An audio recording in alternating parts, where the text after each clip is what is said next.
I decided to make my own birthday cake this year. And when I say make my own birthday cake, I mean I somehow turned it into a 3-day project because apparently making a normal cake was just too easy for me. So day 1 started with this beautiful plums. I chopped them up, added to a pan with some sugar and put them on the stove. The plan was to cook them down slowly until they become thick, jammy and concentrated plum butter. But honestly, this was the easiest part of the entire process. What should have been my first warning? While the plums were cooking down, I started working on pastry cream, milk, egg yolks, sugar and vanilla, and this went straight onto the stove. Now pastry cream looks innocent, but it requires constant attention. You basically have to stand there stirring and watching it. Please behave, I have a birthday cake to make. At this point, I had the first 2 components of the cake ready and I was feeling way too confident, which again was probably a mistake because this cake had a lot more waiting for me. Next came the vanilla cake, and honestly I wanted the sponge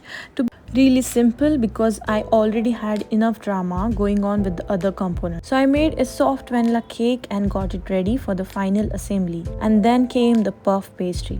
I had already prepared the puff pastry sheets, so now it was finally time to bring everything together. And this was the moment I had been waiting for. The vanilla cake, that beautiful homemade pastry cream, homemade plum butter, and those flaky, beautiful buttery layers of puff pastry, layer after layer after layer, until it stopped looking like a birthday cake and started looking like a 3-day emotional investment. And honestly, I could have ordered a cake, but no, I had to choose the difficult route because apparently my idea of self-love is giving myself 3 days of unpaid labor. But finally, everything was assembled. I chilled it, cleaned up the absolute disaster that had taken over my kitchen, and then came the moment of truth.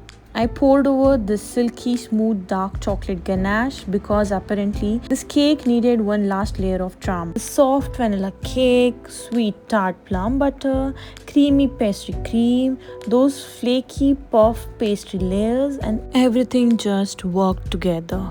And then 3 days, countless dishes, and questionable amount of patience later, it was finally time to light the candles and make a wish and cut it into the birthday cake I made entirely by myself. And honestly, that first bite made every single second worth it. And when I finally saw the layers together, I was like, okay, maybe all these 3 days were worth it. I finally had my birthday cake. Would I do it again? Ask me next birthday. Bye.